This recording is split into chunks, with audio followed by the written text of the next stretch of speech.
Actually, I'll have to tell you a story, which I probably shouldn't do, but since it's on a podcast, I don't really mind. We can cut it out. No, it's fine. Spending lots of money on your pit display does not equal points. Yeah. No, yeah. Is it meeting the marking criteria? Not have you got an enormous display with loads of screens, with a laser projector, with all the stuff that looks really fancy? We don't care. $38 for, what is it, 90 points now? I mean, that is a great investment. They did not win because it didn't meet any of the criteria, and it looked nice, but it didn't meet any of the criteria. Every single team I've mentored, I tell them, prepare for your damn interviews, please. Their aim was to be in the top 20. It was like, really?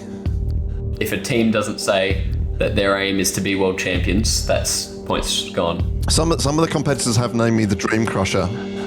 Hello, welcome back to Off the Track for 2022. It's good to be back. Today we're going to be talking about enterprise portfolios. So my name's Michael. I was part of Infinitude and Precision Racing. Across from me I've got Peter Russell from Hello. Infinitude. Yeah. Yep. And on remote we've got Riley from Nebula. Hello. And our very special guest today is David Palfreeman. He's been a judge at the World Finals for many years now. How are you, David? I'm good, thank you. Thank you very much for having me on the show. That's all right. Do you want to just tell our audience a bit about you, what you do? Yeah, certainly. Hi, everyone. My name's David Palfreeman. Those of you who've competed in Australia and previously at Worlds will probably know me. So I've been judging since 2018. I've judged at Worlds in Singapore, Abu Dhabi. I've judged at the Virtual Worlds last year as well. That was held in the UK. And I've judged at national and state competitions in Australia since 2018. So my background is I've done multiple things. I've been an engineer. I've got a degree in engineering.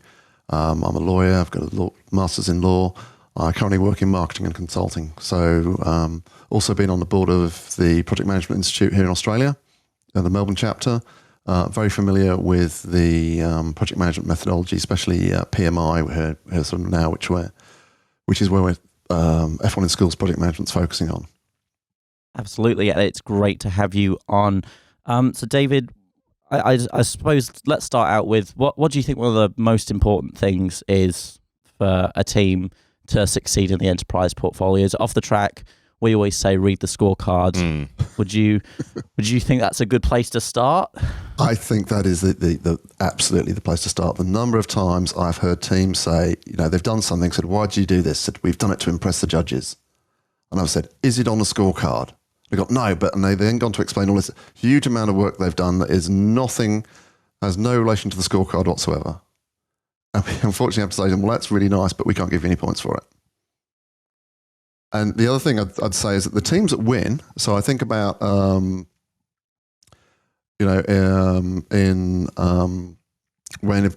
Evolve GB won, they had a very strong.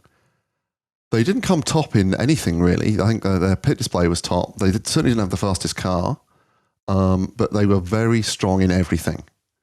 And what I tend to find is a few teams will, excel in one area. So like they'll spend all their effort on getting the fastest car, the best design car, the best finished car, but they'll be let down by their project management portfolio. And to win F1 in schools, you have got to be great at everything. You can't be superb in one area and let slip another area. You've got to be really, really strong. And you've got to look, especially for the project the portfolios, you've really got to look at the criteria and make sure you're hitting every single criteria and making sure you're going to get all the points you can. And the other thing I found, having judged a few world finals, is teams come in and they look at a previous, the team before who's done the world finals, they look at their portfolio and they do a portfolio of equivalent standard. So let's say, for example, their team won the previous year. People look at their portfolio and they do a portfolio over the same standard. Well, each year the standard moves. People get better and better. It improves, and a portfolio that would win one year will probably place them in the top 10 the following year if they're lucky. Because it's an evolving sport. It's like F1 itself. Every year it gets better and better. People refine and improve on what they're doing. You stand still, you're going to end up moving backwards. It's exactly. Train, get on it or stand still. And so, I mean, there's two criteria that you need to be looking at now as a team. You need to be looking at your enterprise portfolio and also the project management assessment, because a major component of project management assessment that's done through the portfolio now as well. And so, Riley, you had this kind of setup when you were with Nebula. How did you find portfolios in that? Yeah, so moving from Ionic, where we had, like, because I've competed in 2 world finals, so I got to experience both sides of those regulations, before the PMI regulations and after the PMI regulations. And it was a really big shift, honestly, I found, especially in the management part, because what happened was that it went from everyone had free reign on how that, well, not completely free reign, there was still a scorecard, but you got to make your own processes. You decided how you managed your team. You had complete freedom, and you essentially got judged on how well you set up your own methods. And now with the PMI regulations, every team is being told to pretty much use a very identical management process, and it's on how well you use that management process.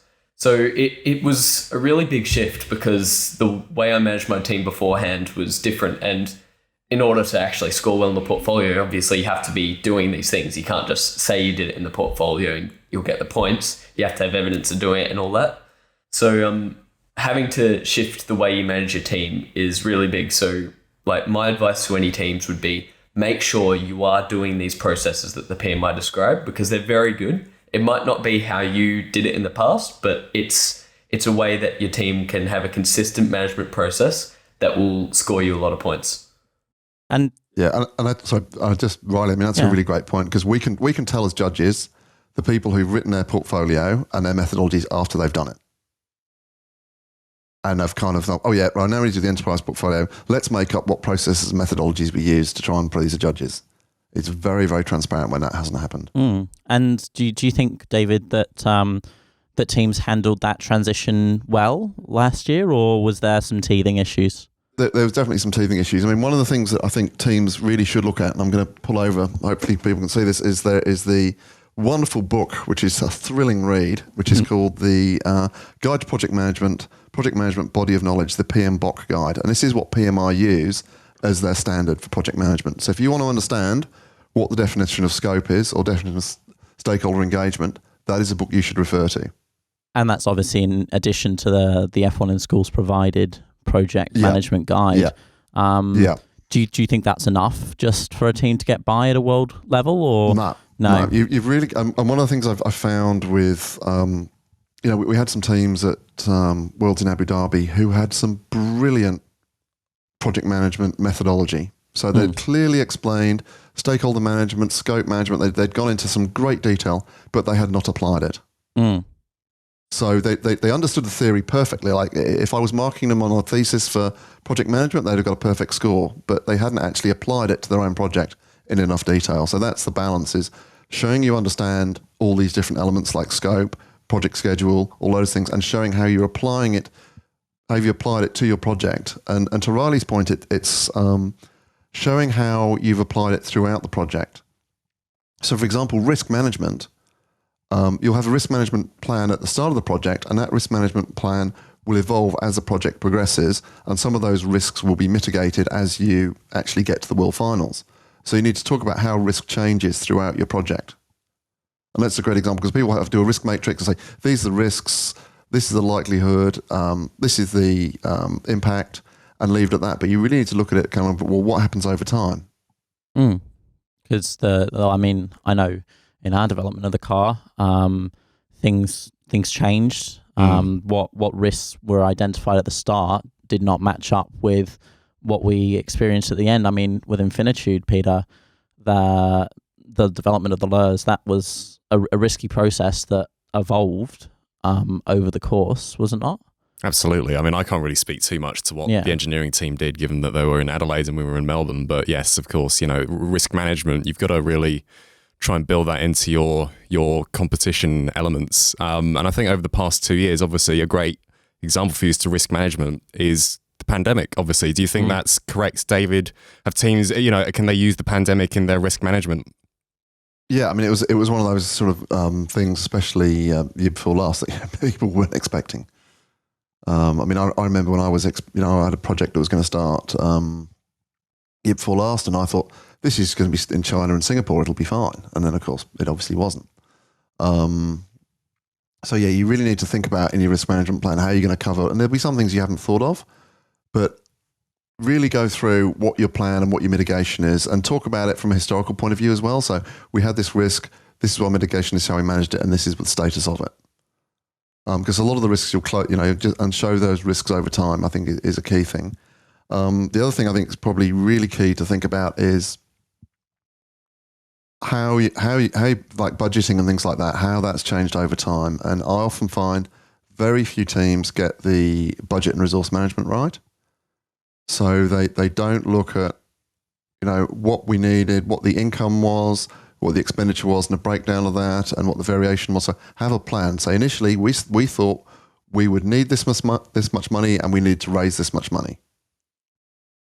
And then over time, this is what happened. We raised more, or we raised less, or classic case of the pandemic, we didn't actually need any airfares, so that meant we had a lot of surplus cash, things like that. But just explain that. And so, do you think budget management is probably one of the areas that needs the most improvement in the portfolio space? Yeah, certainly. I've not seen a really good a team. When I've been marking it, I haven't seen a team that's done brilliantly in that. I've seen, again, teams put a lot of good theory in. Someone's dad's obviously an accountant, and they've given all the accounting theory, but they've not actually applied it. Do you think having a collaborator that is an accountant, maybe that's not a parent, someone that is actively involved in the competition, well, not the competition as such, but in the team, they come in bi-weekly, monthly, to say, how are we going, and to manage that? Do you think, have you seen any teams that do that, and do they succeed more? I think the teams that work really well on that sort of thing, they've had weekly review. So the whole thing about evaluation and review, the teams that have done really well, who every week they've had a stand-up meeting and gone, what's gone well, what hasn't worked, what do we need to improve on, and documented that evaluation. Yeah. And go, where are we in terms of timeline? Where are we in terms of build? Where are we in terms of where we're supposed to be? On all the different elements, and they've tracked that. And it's had two effects. One, it's meant their project's been on track, and two, it showed us that they've managed the project correctly. Yeah, so that's one big thing that my team, we made a point of doing was, and we found this worked really well for us, is as you've been saying, stand-up meeting. I think we went bi-weekly instead every week. But what we did in these bi-weekly meetings is we went through, okay, what's gone well and stuff, but then we'd also kind of split up into engineering and enterprise. And Chris would go around to each person, and we would reassess all of our risks every week, going, okay, is this the same as last week? So we had a spreadsheet, and it had about 40 risks, and obviously we didn't reassess risks that wouldn't change much, but just sit down 20 minutes, go through, all right, do we think this is going to be more likely? Is this going to be more impactful if it happens now? And just figure out, okay, our risk management, and that's how we mitigate most of our risks. One good example of that happening was we reassessed one of our risks about CNC manufacturing. Our CNC machine stopped working properly, and we had assessed that to be a higher risk earlier in that week because it was getting closer to the competition, obviously. So we ended up actually having a backup plan already in place, and we immediately went to the teacher, went, right, the CNC's not working. This is our plan. Can you help us with this? So, yeah. Is it fair to say, David, that one of the biggest mistakes a team makes is not reviewing their project management on a regular basis? So they just do it once at the start and then they just leave it and don't touch it. And do it again at the end. And the other thing we want to see is a project management plan that shows this is what our baseline was. So this is what we intended to do at the start, and this is where we ended up. And it'll never be the same. You'll have, this is what we thought was going to happen, and this is what actually happened. And actually showing us that you've done that and showing us where those changes are and how you sort of, like as Riley said, you had some problems, how you dealt with them. That's the sort of things we're looking for. The other big one, which very few teams do well, is sustainability. So for sustainability, we had teams at Worlds at Singapore who were saying, and in Abu Dhabi saying, oh yeah, we're going to recycle our pit display and we're going to use it again next year. And then we watch them smash it up and throw it in skip. And we've had teams say, we're completely sustainable, we're very green, and they've been handing out thousands of plastic toys to everyone. Sort of what you say and what you do are very different things. We've had some teams who actually went out and planted trees, and we had the Evolve GB team who built their entire pit display out of recycled cardboard, and they reused that and they actually won that year. They had an absolutely fantastic. It was what they said they did and what they actually did were very much in line with each other, and that was the thing. And that's the thing we're looking for, is to actually see that balance between what you say you're doing and what you're actually doing. Discussed earlier on the podcast in another episode with George about the pit display, and not just the benefits of how a recycled cardboard pit display is sustainable, but also in terms of shipping, the impact that's going to have on the planet, shipping a 3x3 box of cardboard versus, 20 boxes of cabinetry across the world. And so I think you've hit a nail on the head there with the sustainability. How do the teams really show in their portfolio that they're sustainable? Yeah, I think it's really, again, it's showing, like we had a great example at the Worlds that are marked this year with, they didn't actually have to build, because it was a virtual world, they didn't actually have to build a pit display. They had to describe and talk about it and how they'd ship it. And, we asked the teams, how do you ship your pit display? Well, we'd put it in boxes. Well, that's wonderful, Never thought of that. The Indian team, actually, we asked them the same question. They showed us a packing plan. So they showed us, and they had a model of their pit display, and they showed us how it would disassemble and reassemble. They had all the dimensions, all the weights, how many boxes it would fit in, which parts were recyclable, all that sort of thing. And it was like really impressive that even though they hadn't actually built it, they'd really gone into the thought and the detail about how it would actually work, how they would take it apart, how they would ship it, how much those components would weigh, how they would pack it, how they'd reassemble it. And it's the same sort of thing with sustainability. You need to talk about, these are the components we've got in our pit display, these are the bits we're going to recycle, these bits we're not, and just be really clear and transparent about it. Yeah, and because there'll be some bits, like obviously the posters, your posters with your team name and whatever, you're not going to be able to recycle those. No. But there'll be some bits like the frame, the underlying frame, a lot of teams will probably recycle that. So just that would really help just demonstrating your sustainability, rather than saying, oh, we're going to recycle a whole pit display and then we watch them, you chuck it in and skip. You say, well, these are the bits we're going to recycle and these are the bits we're not. And that will give you credibility. Yeah. And do you think that the new regulations governing the package amounts and sizes of the packages that teams can have for their pit display is going to assist with that sustainability? Or do you think it's going to be a hindrance because of the complexity involved? Yeah, I mean, we saw teams, especially, but I've seen a number of teams, a number of worlds where they've come up with amazing pit displays which have cost an absolute fortune. I think Australian teams are all too familiar with that. Especially some of the American teams, and I remember one of the teams, I think it's from one of the Middle Eastern teams, they'd spent a huge amount of money on their pit display. And it really, they'd spent, I dread to think they had laser projectors in there, which, $40,000 worth. Jeez. And to be honest, it didn't actually give us, we kind of thought, well, it didn't actually give them as many points as they thought it would. We were actually more impressed by, again, sticking to the criteria, that they obviously thought, this is really going to impress the judges. We're going to have a laser projector and show all this really fancy stuff. Yeah. But if you actually look at the marking criteria, well, where does it fit in the marking criteria? For the pit display, and the cardboard one that Evolve GB had done met all the criteria. So throwing money at it is not the solution. Yeah, well, I mean, Evolve GB's booth was rather cost effective from memory. Yeah, absolutely. Because they were able to take it as was it carry on, or it was an oversized item on their flight, which would have cost them £50 more. Than normal check baggage. So. And I remember our biggest cost when we shipped our pit display to the US was shipping. And shipping costs, many thousands of dollars. And that was the main bulk of the budget for the pit display. So if you can reduce that, first of all, you cut down on, your carbon emissions, which is great for sustainability. And it's a cost saving that you can use for other areas of your project.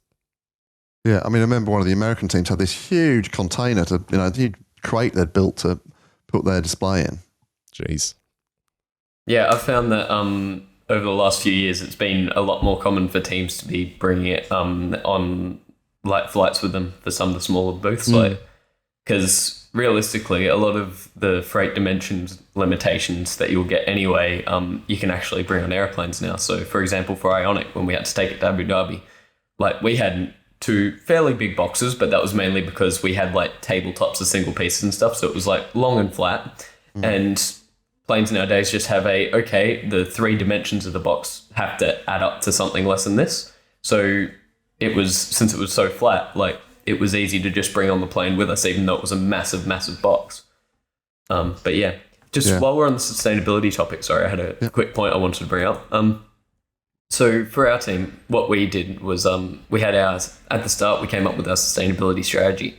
And a lot of teams at the moment are focusing on environmental sustainability. But Chris, who was our sustainability officer guy, did some research and actually made sure we were sustainable across not just environmentally, but socially sustainable and economically sustainable as well, as because like the criteria doesn't really specify. It does in the sustainability. If you want to score highly, sustainability strategy and activities, evidence considering economic, environmental, and social factors. Okay, yeah, sorry, I hadn't reread the criteria, but he'd gone through across and done some research. He met up with some people at universities and stuff and made sure we were like looking to hit all of those things, and it ended up paying off because we ended up getting nominated for sustainability. So that's good.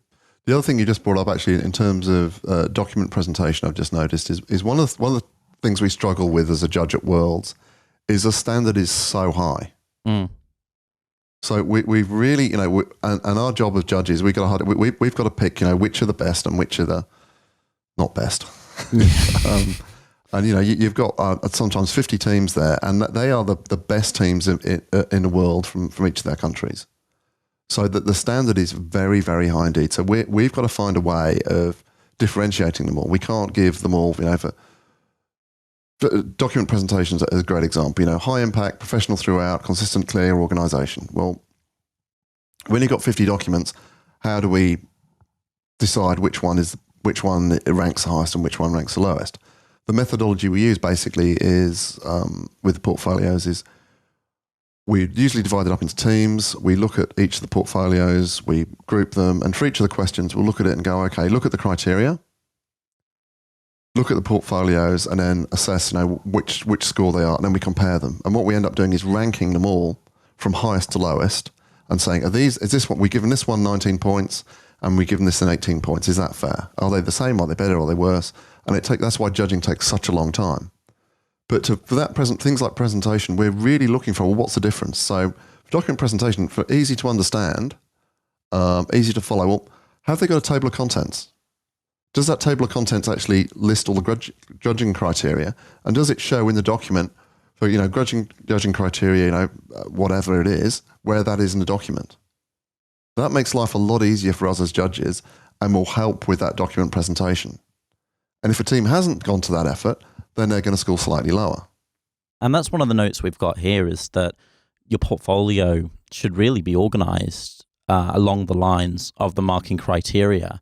Absolutely. I think that's made a bit more complex when you consider the project management side of things. But I looked at the criteria and I said that marketing sponsorship, both of those sections that are mentioned in the enterprise portfolio, are going to heavily deal with budget and resource management, communication strategy, stakeholder engagement, and maybe to a lesser extent, project schedule.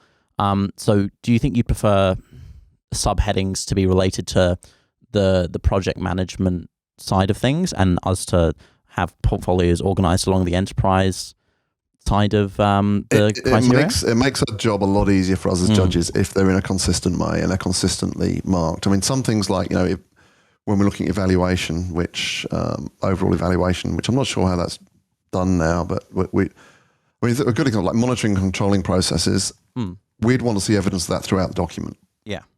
So we wouldn't want to see that just at the end. We'd want to see how throughout the document have you monitored and controlled everything.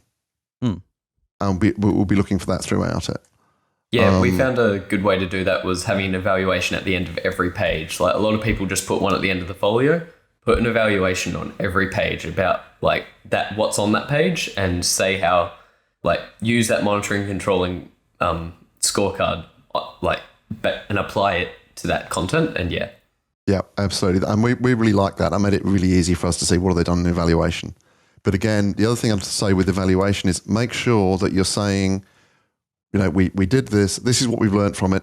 And even if it's your second world final, you're not going back again. Say what you'd do differently the next time, or what your advice to future teams was. Because we sometimes find out, we'd say to teams, well, why didn't you say what you'd do? And say, well, this is our last world final. But you still need to say, what you'd do going forward if you were to do it again. Because that helps us to understand what you've actually learned from it. Because this competition, while it's a competition, it's school-based. It's a learning activity. And as, I don't know, crabby as that might sound to students in the competition who might not want to think of it as learning, that's the best way to think about it.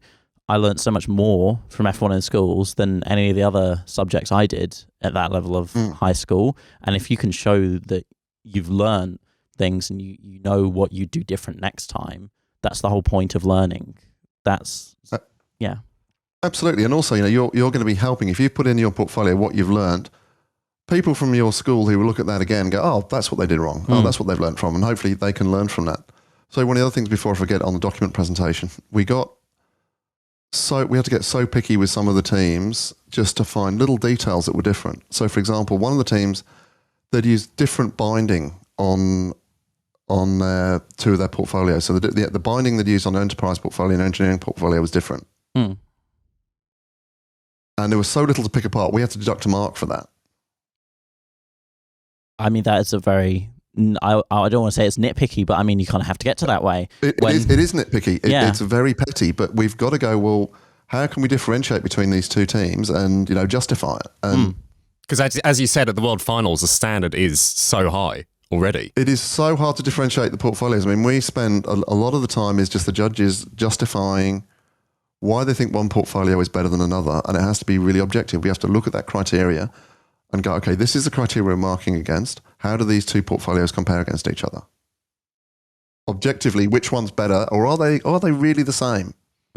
When you're looking at those portfolios, I suppose document presentation, it says a high impact, professional throughout, and consistent, clear organization. So things like lots of graphics in the theme is not going to win you a lot of points. A fancy looking portfolio is not going to win you the points, is it? It's all about presenting lots of information properly. Am I wrong? Clearly, and yeah, absolutely. I mean, the other thing I'd say, and it's not in this criteria, but is just make sure every single image, and I absolutely hammer this home with the Australian teams. Riley's nodding his head because I think I've told him this many times. Is every single image, every single picture, credit it. Even if it's your own image, your own photograph, your own graph, say, this was created by Riley. Because otherwise we don't know. Because we had teams, we had a situation, I can't remember if it was at Singapore or Abu Dhabi, where two teams had an identical graphic, which neither of them had referenced. So we did a reverse Google lookup on it to find out where it had come from. And we will do that. I mean, there's obviously the thing, but we will check images, we'll check things to see where they've come from. And if it's unreferenced, you'll get marks deducted under that criteria. And I mean, this is probably a bit of an old reference for most of our viewers, but if you look at a newspaper, at the bottom of an image, it will have, a description of what's in the image, and then it will have who took the image, even if that photographer works full-time for the paper. And I mean, an even more applicable thing is in tertiary education, you need to reference work that you have done before if you're quoting that work in your current work, because it is possible to plagiarize yourself, and people need to know where this content's coming from. Yeah. I mean, I also do a lot of photography, and I've had some of my F1 in Schools pictures used by F1 in Schools teams. And I've gone, I noticed you used my picture, but you didn't credit me for it. And on captions, I know I've had judges sometimes say, we want them to be numbered, and other judges don't really care. Do you think captions should be numbered? So, this is figure 6, and here's what the image is about, or this is figure 7. It does help, yeah, absolutely. If you're referring to it in the text, you should caption it, but more importantly, you should reference it. So even if it's like a PowerPoint, something you've created, put an underlying thing saying, this image created by whoever's created it. Yep. Or if you've taken it from a website somewhere, reference it. And make sure you're not stealing copyright. Yeah. And would you prefer if teams were to do I know in a lot of scientific journal entries, you'll have a table of contents, and then you'll have a list of tables or a list of figures as well, starting the document. Is that something that you think would be valuable, or is that I'm not sure about a list of figures just at the back. If you just want to do a list of footnotes, that's fine. Yeah. Because teams are always pressed for portfolio space. That's why I'm considering whether that's a thing that you may be able to do away with or just put at the back for reference. Yeah. I mean, we had a situation at Nationals this year where a team went over the page number. Oh. And in that case, you just stop reading at the page limit. We can't mark it. We can't mark it. If it's over the page limit, whatever wonderful content on there that would score them tons of marks, can't give it to them because it's not for any other teams. The other teams have fitted in with the requirements, so they're the rules. But the other thing I would say about the portfolios is I also mentor master students at one of the universities in Melbourne. And I often refer to the standard of F1 in schools because a lot of the portfolios are far higher than some of the master students are producing. I mean, that's the level of the quality that F1 schools is at.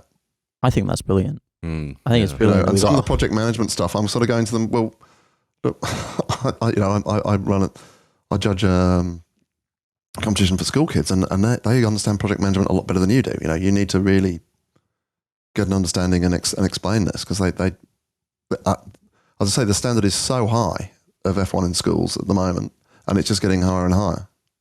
It's amazing to me how high the standard of the competition gets because. Well, I'm getting to be a bit of a dinosaur when it comes to the competition. I competed back in 2015, and God, in the 6 years since then, the competition level at just the state level in South Australia has gone from it looks better than what we presented at our nationals back in that time, and it's ridiculously good. And so, the portfolios, you need someone who is very detail oriented to look over that. And I think it's fair to say that you need to have more than one person, if not working on the portfolio, at least looking over the content that's in the portfolio. You can't have one person responsible for that content. For sure. And as well as that, you don't want every team leaves portfolios till the last 2 months of the project. Do not do that. Of the project. You should be working on it from the start. Graphics pages, for example, you have your entire brand set up within the first month of the project. Yeah. Do the portfolio for those pages while you are setting up your brand. That way you can actually explain these things. And then as you go on with the project, if you make any changes, if anything happens, that's what you include in your evaluation, your monitoring and controlling process. So you can work it into your monitoring and controlling page, have some content for that. You may not use it, but and you can put it on that branding page. It's not that hard. It makes it so much easier on yourself to be doing it while you're doing those things. And doing it at the start as well, when you're developing your logo, you've got all of the ideas that you had for that logo, for that brand in your head at the time. I know when you and I were creating the Infinitude brand, there was a lot of ideas floating around, and now at the end of the project, I wouldn't have been able to remember any of that. And it makes the monitoring controlling even easier because you can see what you were thinking at the time and how that has or has not panned out. Would you agree, David? Yeah, absolutely. And I mean, to Riley's point as well, if you start the document early, you can start putting in, you've got your project plan in there, and you put your baseline in there, then you can see how that changes over time. The other story I got to tell you is one of the teachers told me for the Singapore World Finals, one of the teams almost missed their flight because they were reprinting it 3 hours before their plane was due to leave. Ooh. They were still making edit changes. The other thing I'd say to teams who are going to Worlds, your clothing, and Riley will probably know this, is you need to get that done well in advance because it takes a long time to get it printed. And a lot of teams going, well, we're waiting for this sponsor, we're hoping this sponsor's going to come, and they haven't come online yet. And if they do come online, we'll get their logo on the t-shirt. It's like, you have a cutoff, you have a date, and if the sponsor hasn't signed up by then, you just print the t-shirts without them. And you let the sponsor know that. I think that really goes into the project schedule, doesn't it? We had a couple of teams at Worlds whose t-shirts and shirts turned up 2 days after Worlds finished. Oh. which wasn't good for them. No, I can imagine not, because there goes your whole team identity. Yeah. And then goes your project schedule in the project management aspect as well. Yeah, I mean, I remember also one of the teams, I think it's one of the German teams who were one of the favourites, didn't assemble their pit display properly, and they missed a key part out. Something had gone wrong with the packing, and they had to take it all to bits again, start again, and went over time, and then they immediately lost lots of points. Yeah. Yeah, for my second state finals, we had a booth plan that was very open plan, and we had a flooring planned out, and we ordered it online, and it came, I think, 6 months after the competition ended. Oh, brilliant. Like, not by any fault of ours, but like we didn't have it in our risk management plan, so like, we didn't have an alternative until like we ran to Bunnings the day of the competition to get something else sorted. For those outside of Australia, Bunnings is a hardware store. Yeah. The Home Depot, B&Q. B&Q, yeah. Yeah. And a place you can buy sausages. Yeah, that's the thing. Google Bunnings snags, and that's an interesting cultural reference for those not in Australia. Hopefully, snags doesn't mean something rude in another culture. Hopefully, well, tweet us. We'll know. Yeah. Are there any other cautionary tales you have for teams when it comes to the enterprise portfolio or project management? I think one of the things. Sorry, one of the things I do have a cautionary tale is we have the bugbear of the judges is the gifts. Oh yeah. Riley's laughing here. I never did it, but I found it hilarious every time I saw teams do it. It was because it doesn't work. Bribing the judges, it doesn't work, does it? I think the funniest one was we had.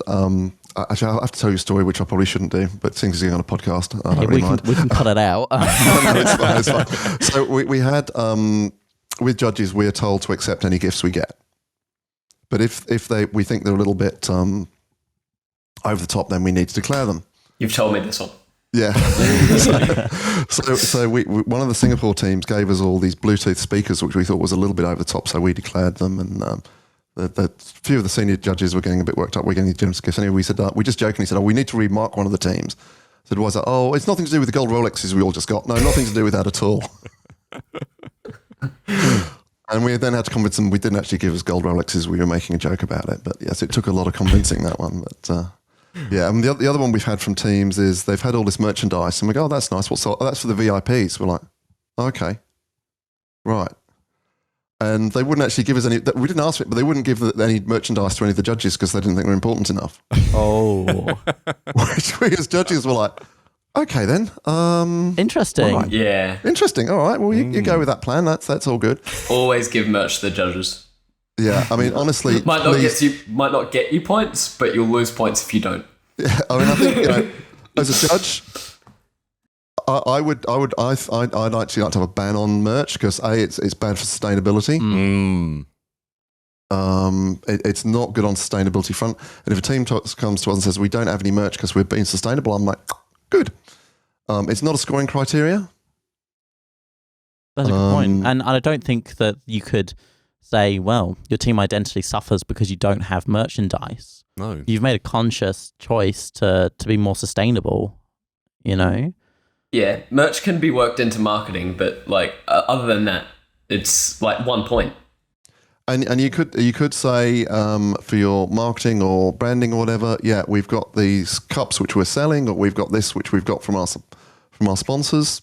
Fine, but I wouldn't go making plastic things or giving out T-shirts or whatever. I just it's not good for sustainability things. And judges, we end up with these bags and bags of stuff we cart back to the UK or Australia, and I suppose if you've got a strong digital marketing presence, is physical merch that relevant? Not really, no. Because bits and bytes, they're while coal power plants and things are a thing.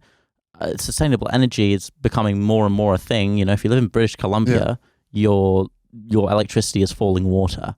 And I think bits and bytes are a much more effective way of getting your brand across, especially in this very digital age, than pens. Yeah. Yeah, and I think, if you're branding, it could be your team. Your team could all have. That's another good thing actually on branding, which I think I've told Riley this story, that for team uniforms, we have got to judge you and separate you. And you'll find when you get to Worlds, everyone has got really nice shirts. They've all got their names on them, and I'd say to you, put your team name and the person's name on the front of the t-shirt with their position and also on their back. Oh. It makes us a lot easier for judges when we're trying to find somebody to go, there's their team manager or there's their engineer, and we want to have a chat with them about something. That's a good idea. Absolutely. We didn't do that. No, we didn't know. Not in Precision, not in Infinitude. Yeah. And for the teams, it's really good because we can't remember, what's that guy's or girl's name again? Oh, yeah, that's Riley. Okay, brilliant. Let's, he's a project manager. We need to talk to him about this. We've got a query about it. And it looks really professional. But yeah, for the teams, the American team was really great at this. So we're trying to judge the teams and differentiate them scoring for their uniforms. So the shirts all look great. They've got the branding, whatever, they look great. So the American teams not only had, I've forgotten which team it was, but they looked absolutely fantastic. Yes, it was. You're right. They had shirts looked great. They had matching trousers. Their shoes were identical. Their socks were identical. They even had belts that had been etched with their matching belts with the name of their team on it. Wow. And they got a perfect score for that because no other team had gone to that level of detail. They'd got the socks in the exact shade of purple as their team colours, and it looked great. And again, we're trying to differentiate between the teams. So we had another team that, had looked really great, but one of the girls had a different set of trainers on to one of the other girls. It was Synergy, I think. Yeah. Were they purple? Yeah, Synergy was the purple team, the purple American team. They look really good. I mean, they're the only one that got an absolutely perfect score for their team uniforms. And again, one of the other teams, one of the girls had a different set of trainers on to the others. They lost a point for that. I suppose it's cutthroat, this competition. Yeah. It is cutthroat. You've got, and I'd say we're looking for ways to differentiate the teams. And it's got to be fair. And, if one team's gone to the effort of making sure they've all got the same shoes, same socks, same belts on, same trousers, same everything, that's one of the scoring criteria. What I'm hearing is that all of these little details add up, even if you think they're inconsequential. They may be the difference between you getting an extra point or not. And it's all those little points add up. As I say, what I find too often is some teams focus, and some of the Australian teams are guilty of this, of getting a super fast car. Like, we're going to win this competition because we got the fastest car. It's the best engineered car. It's the best looking car. It's going to be perfect.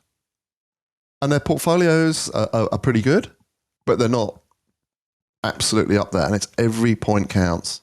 We feel a little bit singled out here, having the world record and not actually having been world champions. And we're getting from looks in the room over from the design engineer, and he's like,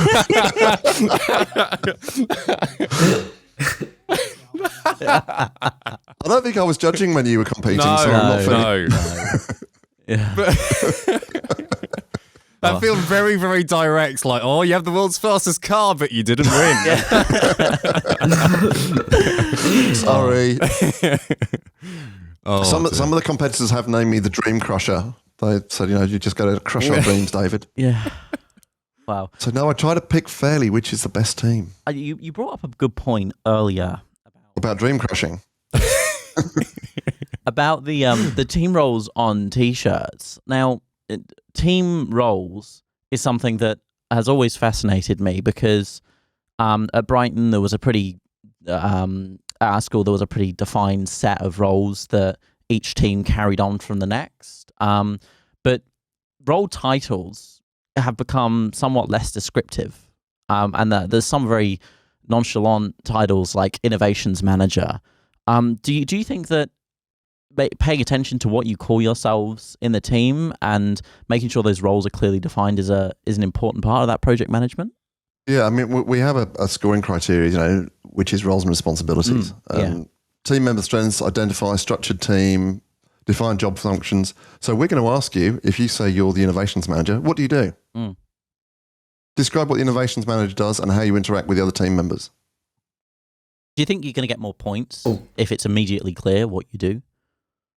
Yeah, I mean, again, we're looking to differentiate teams. So if somebody is not clear or they're not it's not evident to us. We're looking to say, okay, if they've got one team that's really clear and it's really obvious to us what that person does and how they interact with the other team members and how that all works, they're going to score more points. If someone's a bit wishy-washy and we're not actually sure what they do. Mm. And there's that whole, responsibility, accountability matrix. Yeah. Just making sure that's really, really clear as well. And I think another one that teams often struggle with in terms of stakeholder engagement is really understanding what a stakeholder is. Mm. They think it's their sponsors often. We get a lot of stuff about sponsors. We don't often hear about who the other stakeholders are, their mentors, their teachers, the judges. We're a stakeholder. F1 in schools is a stakeholder. Yeah, there's lots of different sorts of stakeholders, and you need different management plans for them. Your school community is a stakeholder. I suppose you could say that F1 management would also be at arm's length a stakeholder, because that's how we've seen the proliferation of F1 branding and the use of F1 in schools. You can't use it anymore. Not back in the day. We had Precision F1 or something would be a team name, but now you can't have that. And so that's an example of stakeholders. Yeah. And the other one I really I find very few teams get is the scope. Mm. They really don't understand what is the scope and what is the acceptance criteria and what they're trying to do. Very few teams nail that. Well, have you got any thoughts on that? Difficult, isn't it, though? Right? Look, I'm not exactly 100% sure what other teams have done for scope and acceptance criteria in the past. I know I definitely didn't nail it that well for Ionic. Our enterprise portfolio did well, but our management was that's probably what let us down a bit. But for Nebula, like what we did for scope and acceptance criteria, we had I'm looking at it now, it's quite lengthy, but I don't really have any specific thoughts on it, no. Yeah, I mean, just being really clear about, what your aims are as a team. Mm. And what those key elements are that you're looking to do.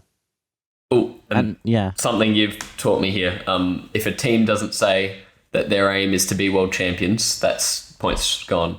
Yeah. Like, you got to be aiming right for the top. Mm. Yeah, I mean, we had a team at Worlds, the last Worlds of Mark II, their aim was to be in the top 20. It was like, really? Really selling yourself short at that point, you know? Yeah, it was, and they didn't even make that, so... Yeah, you've really got to be aiming for it and be very clear. We want to build a car that can do this, and maybe have some metrics in there. We want to have some measurable outcomes. We want to get a car that can do under whatever time you've got and weigh exactly 50 grams and all these sort of things. I think that also goes scope, and managing scope is one of the most important things, because scope creep happened so readily on my first F1 in schools team. Got caught up in a whole bunch of things that didn't earn us points. And so I think that's probably another thing to do in those weekly meetings you talked about, where you assess risks. Scope creep, correct me if I'm wrong, but scope creep is a risk. Yeah, for sure. Scope creep was talked about at length in our portfolio. It's always a big risk with every team. Yeah, and especially I find it with the pit displays. Yeah. I've seen teams go off and try to build incredible robotics things for their pit displays, and spend a huge amount of time and effort on it, and actually they've done that to the detriment of other parts of their project. And we experienced that. I had an electrical system to rig up for the precision pit display. Was still halfway through creating it when we got to Singapore. Wow. So the terrible planning on that project. Would that have got you any extra points? Probably not. Marginally. We wouldn't have won best pit display if it was there. We got nominated, but still it was just fancy window tinting at that point, you know.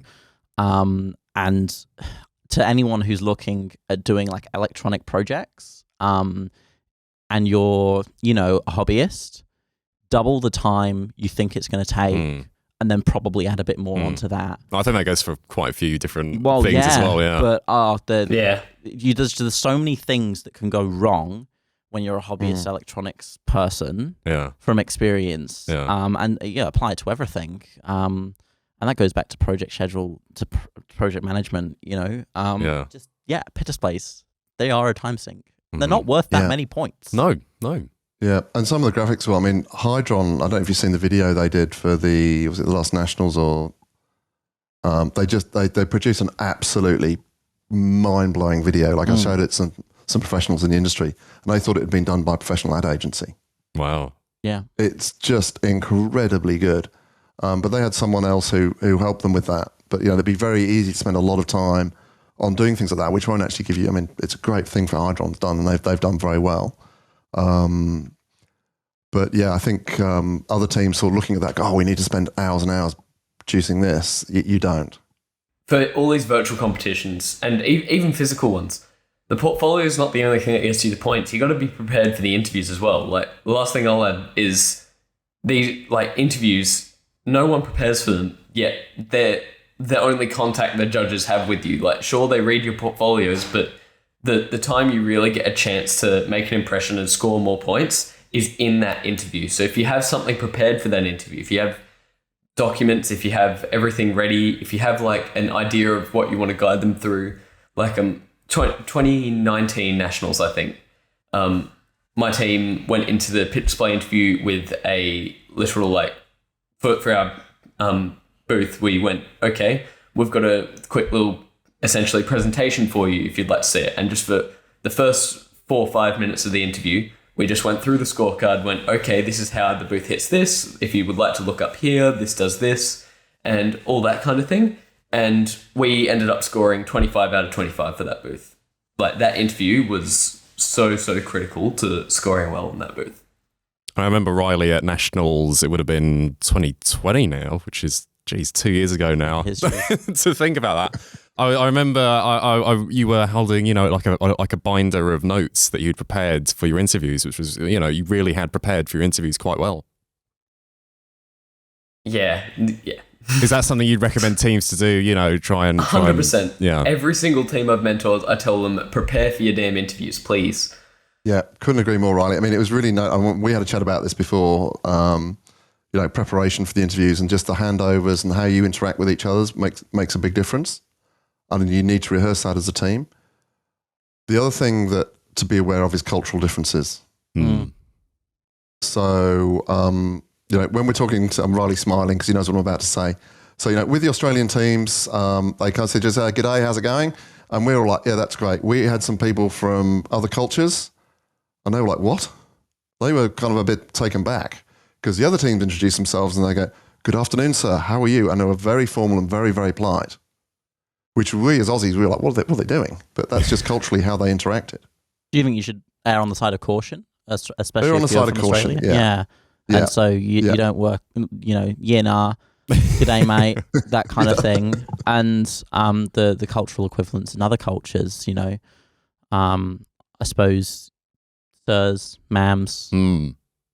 Yeah, I mean, again, we did the worlds and virtual worlds, and your background is important. So some of the teams had in their background, they had their display, their team names as a sort of virtual background with who they were, which looked really, really professional. Yeah. We had other teams who they're in a messy bedroom with piles of clothes behind them, and just oh my gosh, it didn't look good. Yeah. So yeah, even if you're presenting virtually, try to look as professional as possible. And as Riley says, prepare. It really shows. When we go to talk to you, have a plan of how you're going to talk to the judges. Now, the judges may want to take control, but they'll probably give you an opportunity to talk. So think about how you're going to talk, and more importantly, how you're going to interact with each other. So one of the things I can say with teams is don't argue each other in front of the judges. No, yeah. No. Because we've seen teams do that, and they've, it's not good. So have a plan of what you're going to say and who's going to answer what questions. And then have a handover. So you say, Riley, would you like to answer this question?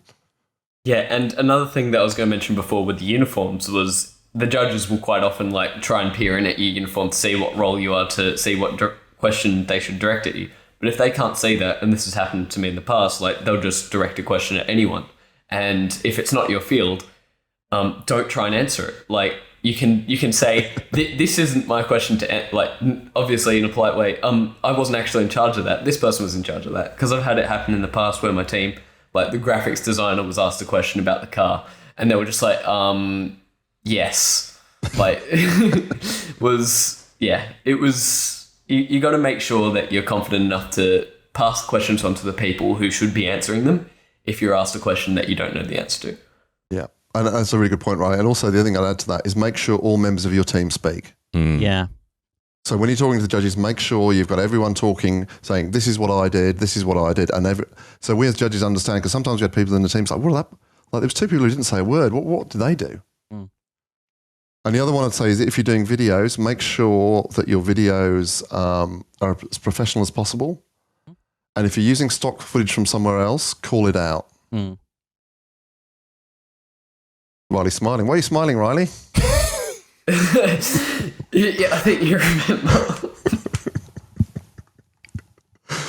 Because there was some footage in one team's video, which will remain nameless, who had remain nameless. Who remain nameless. Who had some footage of some what looked like teachers assembling their pit display for them. And we as judges didn't think this was all that good to have in your video. But it got clarified up in the interview, so it did get clarified in the interview. Yes. Yeah. Lucky for that team, then, isn't it? Yeah. It was. It was actually. Because a couple of the judges, we should deduct that. They're even so blatantly showing their teachers even assembling their pit display for us. Well, let's just find out what actually happened there before we jump to conclusions. One idea that you gave me earlier is obviously time management is something that is key. We talked about just minutes ago. And obviously pit displays, such a time sink for so little points. Is it useful to put a time to point metric in place? How many hours per point, how many minutes per point kind of thing? Or is that just getting too nitpicky? No, I think, and also money per point as well. Yeah. I think, again, talking back about the American teams who spent an absolute fortune on their pit displays. And they look really impressive, but they didn't earn that many points, and they didn't get as many points as the recyclable cardboard one from Evolve GB. Yeah. And I think that's an important thing for people to understand is a ratio key performance indicator, because as soon as you go into any field, you're going to have ratio-based key performance indicators. Businesses like McDonald's, they use dollars per person hour.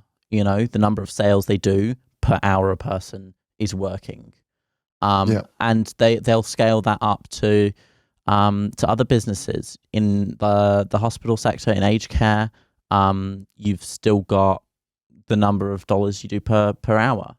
You've got the number of residents per hour, the number of residents per nurse. I think it's worth saying that Michael's background is also working at McDonald's as a manager and working in aged care. And aged care as an allocator. But, these are not fields that relate at all directly to F1. Yeah. But the skills you learn... Transferable, especially if you're very capable with KPIs, key performance indicators. Yeah. But I'd say, just reinforcing the message, spending lots of money on your pit display does not equal points. Yeah. No, yeah. You've got to look at your marking criteria. Is it meeting the marking criteria? Not have you got an enormous display with loads of screens, with a laser projector, with all the stuff that looks really fancy? We don't care. We look at how it's scoring against those points.